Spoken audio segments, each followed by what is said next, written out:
আজকে কি আছে। আর এই হলো আমাদের রাঁধুনি আজকেকার জন্য। কাল থেকে আবার আমি রাঁধুনি হয়ে যাব। আমার মেয়ের জন্য এখন রোল বানাবে, তাই এখন শসা আর পেঁয়াজ কেটে নিয়েছে। এদিকে রয়েছে মাংস, মাংসটা খুলে দেখো। মাংসটা সেদ্ধ করতে গিয়ে আমার মা হিমশিম খেয়ে যাচ্ছে।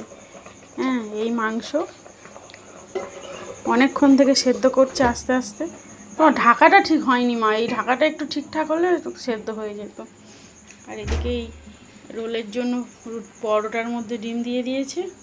আর এদিকে আছে এই পরোটা। সেই